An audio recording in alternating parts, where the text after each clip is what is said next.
Welcome to COIQ, where you learn how health innovators maximize their success.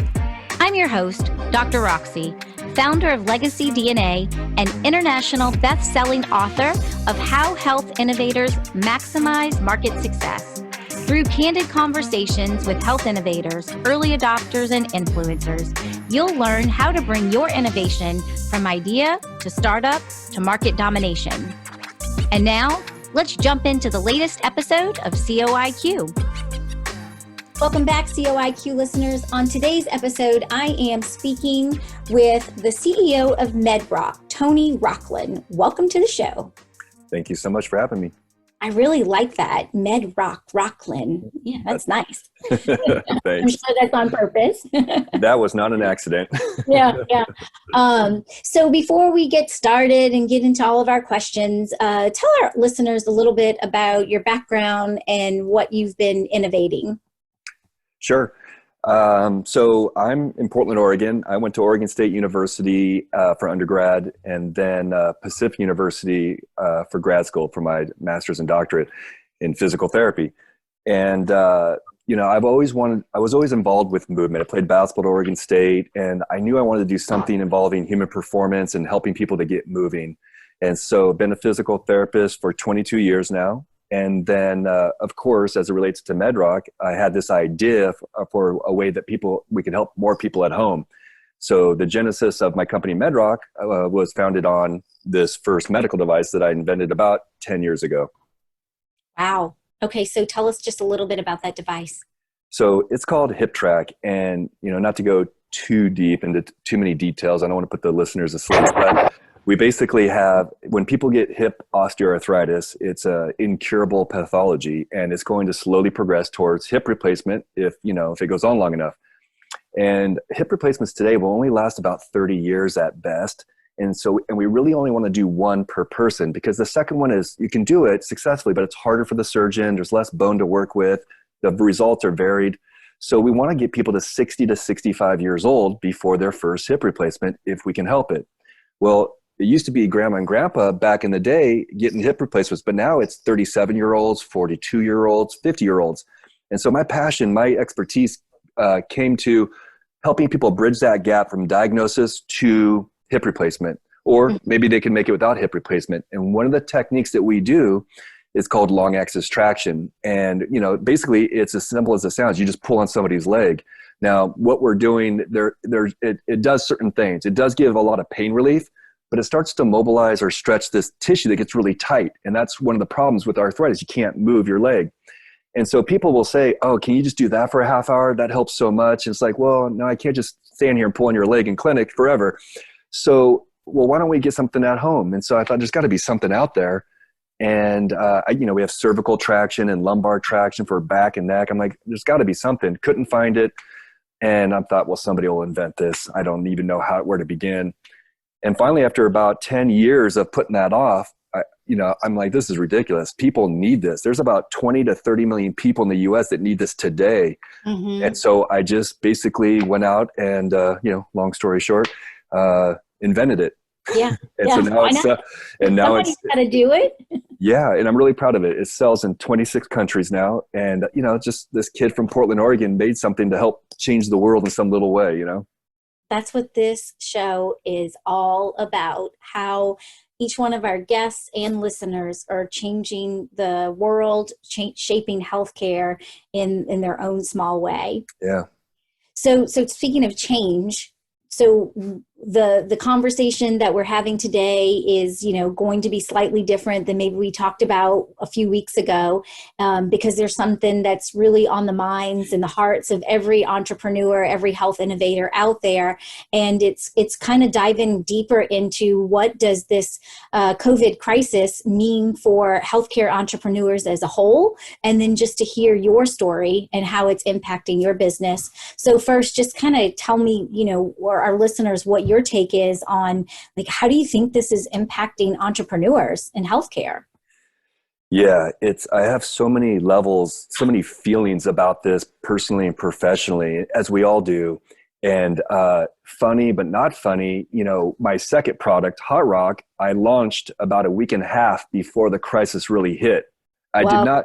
I did not write pandemic in my business plan as one of the risks associated with launching this yeah, product. that's what I said. Like nobody had that as like SWOT, threats, prepare for global pandemic. Right. And so, so all you can do is smile about that. I'm like, only I could launch something during a pandemic, this is fantastic. Right. Yeah. And so from a personal level, I fly around the country quite a bit. Well, I can't fly to meet people face to face, and that does impact my business. We can do things like Zoom calls and whatnot, but I'm kind of a feeler person. I'd like to look the person in the eyes and be in the room and kind of sense that nonverbal communication. I can't do that. Yeah. So we're all learning. Zoom is really blowing up in the world right now, as you can Zoom see. is our best friend. Oh, my kids have Zoom calls with their classmates every week. So anyway, so that's one aspect. One way that it affects manufacturing. So I have stuff made in the US, I have stuff made in China. And, I was lucky in the sense that I was in a manufacturing lull for about the 40 days or so that my team over in China was limited. They couldn't go. And so by the time I needed to start doing more manufacturing type stuff, the timing worked out great. But I just feel for those people that their business is impacted because they can't get certain supplies. Mm-hmm. And just personally trying to homeschool. I'm trying to run a business, launch products, and teach my kids how to do math that, frankly, I can't even remember how to do it myself. And so it's, it's all about just the family time. So it's been really tough in that way. Yeah, I think a lot of folks are asking themselves, "Am I smarter than a fifth grader? Why can't I figure this out? I have degrees. I have multiple degrees. Why is this so hard?" Exactly right. We go through that all day long. Yep. And I say, probably putting the broadband to the test as well. And we're all fighting for, is it you my business, your business, homeschooling, gaming to entertain them? Yeah, it's tough we don't want our kids on technology, but so much of the education is on technology when you're during a pandemic crisis and you're at home. So we have to get really creative. And it's been, I mean, if there's anything that positive that comes out of this, it's going to be a lot more of this family connection time. We're around each other so much more, learning how to manage these time, and then learning how to be creative with learning without technology for the kids. So the screen time is limited. Yep. So it's really, the first couple of days, the first week was tough. There was a lot more red wine at night after the kids But we're just trying to keep that from sneaking into the middle of the afternoon now. But creative stuff is happening. You have a really great example, I think, of how you are maybe integrating family, the personal life, in the work life right now. Talk about that a little bit. Oh man, I mean, it's one thing that with Hot Rock, it's the second product is a heated foam roller, and so it's the first of its kind in this way. And we launched this that week and a half or so before the major crisis hit in the U.S. And so I'm looking at now. Most of my products are things that people can do at home, and we want to keep people moving at home. And a lot of people, even though they have more time, they're not moving and exercising as much. It's a great irony. And so what I decided to do was let's film a couple of videos and show people in 3 to 5 minutes, what can you do with a foam roller, for example, any foam roller. Even if you don't have a foam roller, there's other ways of doing it. Yeah. So the kids are running around here. This is, I'm filming in their play area. So I decided to bring my daughter into it. And anyway, so we do this video. No one cared what I had to say. They loved my daughter. They loved the blooper reel. And so now everybody wants to see more of my daughter. So now I'm going to have to figure out how to tell my wife that the kids are dropping out of school permanently and they're just going to be YouTube heroes. Right. So now my son's in it. Now I got my wife into it, last night. And so now we just want to keep growing this little family business. And I think all of us, we're a very active family. Yeah. And so I want to share that little bit out. It doesn't take a lot of money. It doesn't take a lot of time. Get moving, get outside with your family, but stay away from people. And here's what you can do at home in just a few minutes. I think that is just so brilliant. So prior to the COVID crisis, there's a practice called real-time marketing, right? And the idea is that, in any given day, there's things happening that create these little opportunities for us, as entrepreneurs to seize that opportunity, and create some marketing magic, if you will. And a lot of times it's, not something that you plan. It's something that you just do on the fly. And that's a brilliant example of real-time marketing and being able to, create a family experience, engage with your audience in a really powerful and meaningful way, because who doesn't like kid videos, right? Yeah, thank you. I appreciate that feedback. I think the kids are learning something too. They're learning by modeling, and they're Yeah. learning. And they ask me, like, why are we doing this? So there's so many educational opportunities just within the family. Yeah, absolutely. So a lot of what I talk about is, how do health innovators rise above the noise? And, right now it's like because there's this huge migration to all things digital and virtual. Like, I don't know about you, but my inbox is like tripled, quadrupled in clutter, Yeah. right? Every company that I forgot even had my email address is messaging me now. And so rising above the noise was always important, but it's even like more critical of how are we getting creative to break through that clutter. And I think that you just provide a really brilliant, easy, affordable example.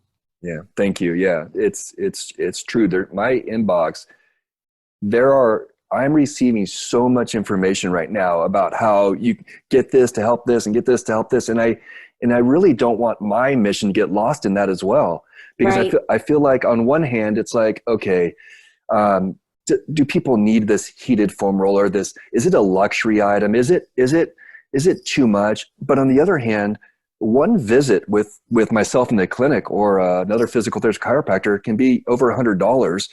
And so to have this item at home that is so motivating and feels so good to help the people get moving, it's a medical necessity. And I'm just trying to make sure that my message doesn't get lost in a lot of these, and you see quite a bit of stuff that's like, okay, well, I can critically appraise that is not something people need. You're trying to take advantage of a situation, but I just don't want to get lost in that noise. Yeah, I think that's a really, really good point. So let's kind of just pull back a little bit and take a broader look at how is this epidemic or pandemic affecting your business. We can look at it in a multitude of different layers, financially, from economically, operationally, from a leadership standpoint with your teams being global. Let's talk about that, and what's different for you today. Yeah. So as soon as a lot of my business happens, HipTrack, I sell a lot of units to the VA, physical therapists and physicians in the VA, as well as private clinics all around the country. There's about 75,000 PT and chiropractic clinics in the country. Well, all those businesses are so down right now. Yeah. Even at my own clinic, we went from seeing about 50 people a day to 4 to 8 to 10 people a day. And we're, and obviously we're jumping on the telehealth and telemedicine type thing too, but which is critical to help so many people. But, so my referrals for HipTrack, for example, the fax machine has been very quiet the last 2 or 3 weeks. And so it's definitely impacted us financially. And then of course, as we were not joking, but talking about before, launching Hot Rock literally the week before, we started a crowdfunding campaign for that on Indiegogo. And I thought, okay, here's a great way. We're already in full production, but here's a great way to create some awareness and, through a Indiegogo campaign. And so we did that. And the first week was fantastic. And then it just took a nosedive. Mm-hmm. And so we're like, well, that's a bummer. But fortunately, we've met our goal on there, and have extended the campaign. We weren't planning to extend the campaign, but now that we've been educating people, it started to pick back up again, and people are really appreciating that. And so, and we're getting a 50% discount. So we extended the campaign another 4 weeks, and but it's really affected it. People, number one, a lot of people don't understand crowdfunding, and then the second thing, during this, they're not thinking about helping other companies. They're thinking about themselves, rightly so. And so financially, it's really affected the business quite a bit. We're going to be okay. Obviously, we're going to get through this. But I never thought I'd ever see a time where physical therapy as a whole profession, during the worst economic times, we're always busy. And so really shocking for the first time how that's affected. My work is so intertwined with medical doctors and therapists. So it's been tough. Yeah, yep, absolutely. Hey, it's Dr. Roxy here with a quick break from the conversation. Are you trying to figure out what moves you need to make to survive and thrive in the new COVID economy? I want every health innovator to find their most viable and profitable pivot strategy, which is why I created the COVID Proof Your Business Pivot Kit. The Pivot Kit is a step-by-step framework that helps you find your best pivot strategy. It walks you through 6 categories you need to examine for a 360-degree view of your business. I call them the 6 critical pivot lenses. As you make your way through this comprehensive kit, you'll be armed with the tools, tips, and strategies you need to make sure you can pivot with speed without missing out on critical details and opportunities. Learn more at legacy-dna.com/kit. So for our listeners, just explain what crowdfunding is and how you're using it or how you were using it before as an entrepreneur, and then, what motivated you to extend it. Yeah, so a lot of people know, they've heard of Kickstarter. A lot of people have heard of Indiegogo, but GoFundMe. There's all these platforms where, whether it's something tragic's happened and people, need help financially, but also musicians who want to launch an album, or artists who want to do certain things, or like myself, I thought, well, here's a way that I can raise money and not give up any equity. This mob mentality, people really want to be part of something. And so a lot of us at our level can't be part of the Amazons and the Nikes and all these big companies launch when they first start as a startup. And so you can go on these platforms and you can look through all these thousands of businesses and see, that's so cool. I really like that. And so what you basically do is, it's a donation or a contribution. It's not a purchase. Effectively, you're going to go on there and say, I'm going to help this company meet its financial needs and go into production. And in exchange, I'm going to get a perk. And those perks range from, you get, in my case, the perk for Hot Rock, which is the name of the heated foam roller, is you get 50% off. The caveat is, you're not getting that delivered tomorrow. You're going to have that delivered in 2 months, 6 months, 12 months, or whatever. In our case, we were already in production, so people will get these in May. And so we're pretty lucky. But I've purchased things off Kickstarter and forgotten about it. And about a year later, the thing shows up. I'm like, oh my gosh, they finally did it. But it's so fun to be be a backer and to help this company and say, I was part of that when it first started out. And for the company, we're not giving up equity. It's like pre-sales, pre-orders. Right. So it's usually beneficial program. That's a great hack for our listeners, especially for those that are bootstrapped and, maybe those that were in the thrust of raising money and, their whole world just crumbled because now all the pitch competitions and all the conferences are gone. So I think that's brilliant. Yeah. Glad to hear it. Thank you. What about from a leadership standpoint? Do you have a team that is spread throughout the country? Are you being kind of challenged with helping them eliminate fear or keep up morale and kind of have confidence in this down market? Or is that not something that you're facing? Yeah, it's a big part of it. You're, as a leader, you have your own feelings and your own needs and requirements, but you're only as good as the people around you. And you really have to take care of your people and each other. I'll tell you one thing that has, especially in the physical therapy business, we're all leaning on each other quite a bit. There's way more open communication about how we're feeling and stuff. And so, what I think I need to help in my contribution to help people with this pandemic is just be an educator and make sure we stop the spread of misinformation and just help people to stay moving, get moving and stay moving. So I've really taken on the challenge of just trying to be an educator, which I naturally am as a physical therapist. And so talking to my team, there's a few of us around the country, and just trying to say, hey, in our little area, let's just try to be a stable, positive force and just try to help educate people and just really keep them moving. Yeah. Yeah, absolutely. So I was talking to a friend of mine in one of these women's groups that we were meeting via Zoom a couple of nights ago. And so she is the VP of leadership for a global company. And so she's exposed to a lot of different cultural dynamics and kind of a lot of different things that are happening around the world. And so she was talking about an Asian meeting that she just had, and they're several weeks or maybe even months ahead of us. And so she said, as they were kind of starting to just the really early stages of coming out of this, they were talking about two things that are different now prior to.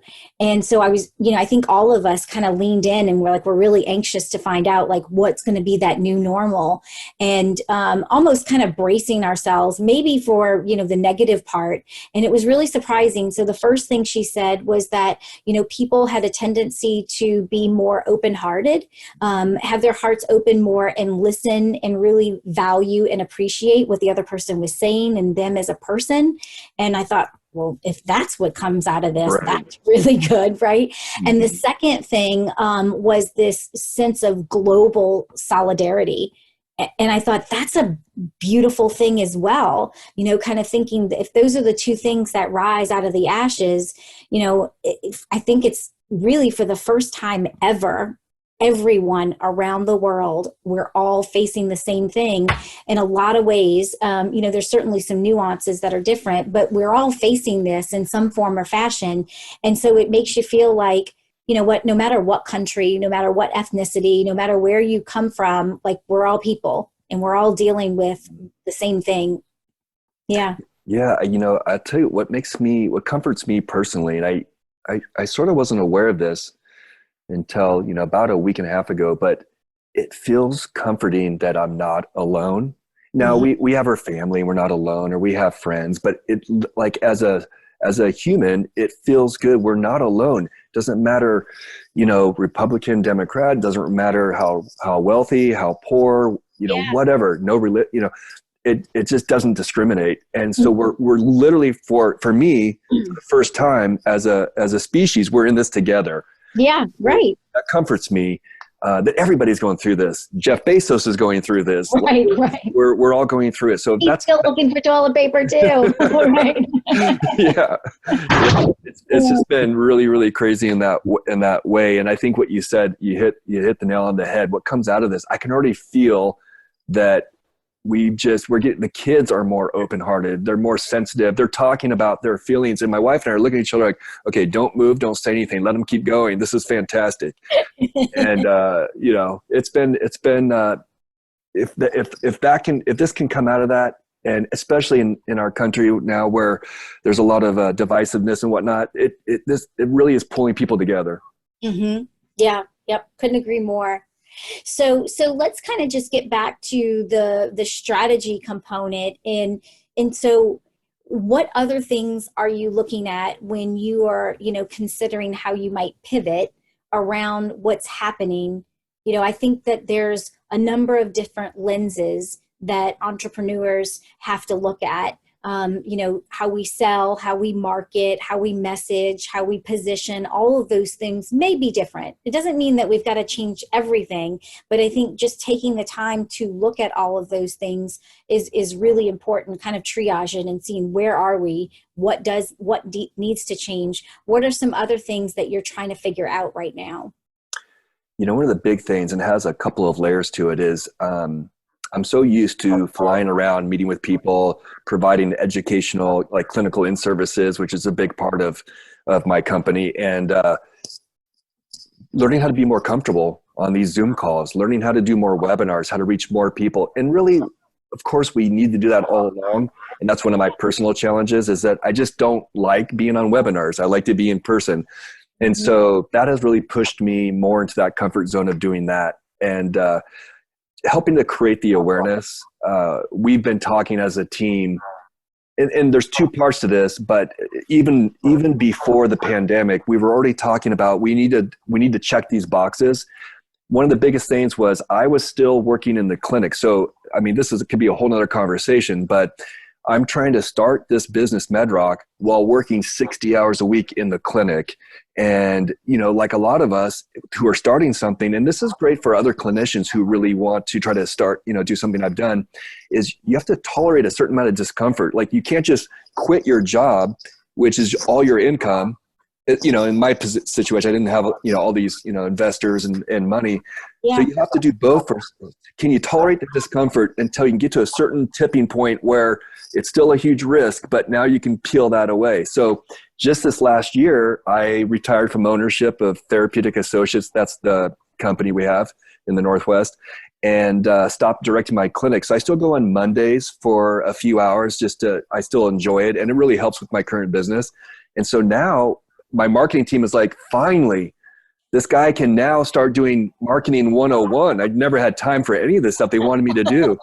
So in my personal situation, pivot, it's almost like, let's start. I was able to succeed in so many ways, but they're like, you need to write more. You need to be a professional. You need to do all this stuff. And so we have a tactical marketing plan that we're really going to attack.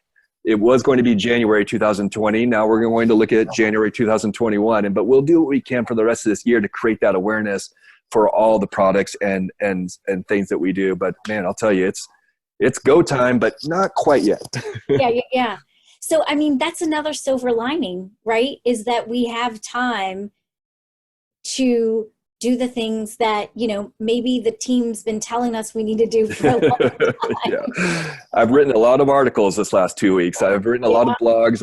I've made these phone calls, and they're always, I'm a little, in the beginning I was uncomfortable. Like, you need to put yourself out there as an expert in your field. You have a lot to offer. I'm like, I don't want to be that. I don't want to, it's arrogant. No.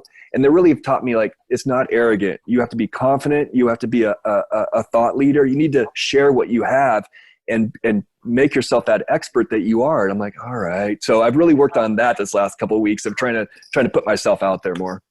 Yeah. So here's an idea, and maybe your team's already thinking about this, but this might help you even just with the comfortability of it, is that if you sit down and you write what your beliefs are and what your opinions about the industry, about the product, about, just, it could even be your personal opinions, you just kind of categorize those, and then you're creating content to help attract people that have the same opinions and beliefs as you, or you're creating that to shape their beliefs and opinions, that then all of a sudden it's like, I believe this so strongly, I need to get the word out. And it doesn't feel like it's a business thing that I have to do, or even a marketing thing. It's just kind of part of your DNA and who you are. And it may give you just a little bit of extra comfortability with that. Like, I believe you need to do this hip roller. It's fantastic. I mean, that's the best advice to receive, because, we all have our natural insecurities. Like, well, no one wants to hear what I have to say. I mean, why would they want to listen to me? And so I can't tell you how many times we're in a meeting, we're just talking, and Eric, one of our marketing guys, just slams his fist down and goes, did anybody record that? That's like beautiful content. We need to, so if you just look at it like almost like a diary, like a journal, just journal your thoughts on this topic. Right. Now give that to me. We're going to put that out there. You're so right. You hit the nail on the head. Yeah. The other thing is that, we don't have to do all the things, right? So like from a marketing, it's just creating awareness and demand. There are so many strategies and tactics out there, right? And there seems like there's another 100 tomorrow, another 100 the next day. And so, as the leader of the company, it can be overwhelming. It's like that for me at times too. It's like, well, I don't want to do that, and that. So I have to figure out what is it that I do want to do, because we've got to do something. Yeah. But not feeling pressure to, spread myself or our resources so thin that I'm trying to do everything and I'm not doing anything well. Yeah, I really took that away from, I think it's Peter Bregman who wrote 18 Minutes. It's fantastic. You can get, okay, so when I'm in the clinic, my entire day is scheduled down to the minute. I know where I'm going, when I'm going there, what I'll be doing. It's all scheduled. Now imagine that for 22 years, your entire life has been scheduled to the minute. There's no, should we work on this or should we work on that? And so now I start Medrock. I'm sitting in my basement office and I have 4,000 things to do, but no one's structuring me how to do all this. And I really had to learn that. And that book really helped me, create these 3 to 5 things and just work on these things deeply and not everything superficially. But it's so hard because you're sitting there, you have to turn your email up because an email comes in. And for me personally, I need to solve that problem right now in that email. Yep. And next thing you know, it's 5, 6 p.m. and you're like, I did not even do anything I needed to do today. Yeah. And especially, depending on where you are in the stage of your company determines really how many hats you're wearing. If you're really, really early stage, you're wearing maybe all the hats. That's and, right. As you progress and you're able to hire people and kind of start to build your team, you can delegate and kind of offline some of that stuff. But there's still going to always be those shiny new objects that are trying to lure you away from that focus of what you have and before you. That's exactly right. Yeah, for sure. So, you've shared so much incredible wisdom with our listeners today. Is there any other advice? I normally want to say like lessons learned, but it's like not past tense. It's like more like ing, lessons learning, both from a personal or professional side. Is there anything else that you want to share with the health innovators like yourself that are in the trenches right now listening? Yeah, there's really so much. Thank you for that opportunity. I don't want to go on for about 2 more hours here, but I can relate to those clinicians who are in the trenches who have great ideas and they want to do them, but they don't know how. And we learn how. In medicine, you learn by doing. You call it practice, and people don't like hearing that. Patients don't like hearing that, but you're literally trying things. Yes, we've read all the chapters in the textbooks. We know how the human body works in so many ways, but you literally learn by doing. And that kind of balances this science and this art of how to care for another human. And so so all these years I'm learning by doing. So then when it came to starting Medrock, it was like, okay, well, I don't know anything about patents. I don't know anything about how to raise money. I don't even know so you just start learning by doing. And it's really scary and daunting for a medical provider to think it's not possible to do this. And I guess I would say to them, it's totally possible. Your ideas are important to get out there. Innovation is critical to help. And so instead of just having the big research institutions that, the academia, the clinicians who have this time, we need all of the clinicians in the trenches to speak their voice because there's so many brilliant ideas. And so there's a lot of lessons to be learned through that. And balance is one of the most important. You're in the clinic all day, and now you're working on your idea on evenings and weekends. And when you have a wife and 2 kids that are staring at you, you can really get lost in that balance. So me personally, I learned a huge time management and balance component. But it is possible, and you can raise the funds to do that. That question is a whole nother podcast. No. I think it's awesome because our listeners need to hear that and be encouraged, because you're right. There's so many clinicians, nurses, doctors that have been witnessing and being personally frustrated by all of the pains of the current system and ecosystem, and have a million different ideas that they haven't acted on because for a number of different reasons. And so being able to share your story, I think is really important, and it's inspiring and encouraging our listeners. And I also think that, you touch on something that's really dear to my heart, is that, when we have these ideas and passions, that it's really not an accident, and we have a social responsibility to go out and build the solutions, build the companies, and impact the world. Because a lot of times the ideas that we have and the way we have them are unique to us, and no one else is going to be able to birth that company or bring those solutions like we will. So I feel like there's a social responsibility with that. I love that. I could probably listen to you all day. That is really, really beautiful, because you may not be aware of the social responsibility, but in the clinic, we always kind of joke with each other about, did you get the teary-eyed hug or did you get the handshake when you discharged them, right? We're always going for the teary-eyed hug of like, thank you so much for changing my life. And And it's just the most beautiful thing to get that. And with HipTrack, especially now when people can't go to the clinic, I am getting emails from all over the world saying, thank you so much. So you're imagining this teary-eyed hug of an email, thank you so much for changing my life. It's like, this did not exist. I did this. I created this, and I'm responsible for helping all these people, whether it's, not taking opioids, whether it's not, they're not exercising and they have diabetes. And so they're having trouble controlling their diabetes. So speak your voice, because you have something that can be great and people do want to hear about it. I'm really proud of that. That's awesome. So Tony, how can folks get a hold of you if they've got some questions, they want to learn more about the Hip Rock or Med Rock or Tony Rocklin? There's a lot of rocks in there, huh? Yeah. So our website is medrock.com. And so it has all the products on there. Right now, we do have an active campaign with Hot Rock, which is the heated foam roller.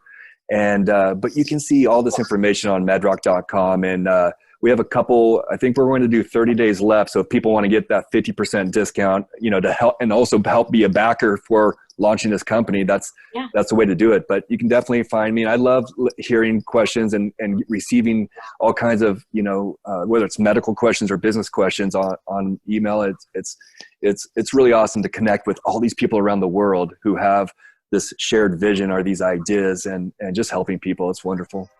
Absolutely. Thank you so much for joining me today. All right. Thank you so much, Roxy. Thank you so much for listening. I know you're busy working to bring your life-changing innovation to market, and I value your time and your attention. To save time and get the latest episodes on your mobile device automatically, subscribe to the show on your favorite podcast app like Apple Podcasts, Spotify, and Stitcher. Thank you for listening, and I appreciate everyone who's been sharing the show with friends and colleagues. See you on the next episode of COIQ.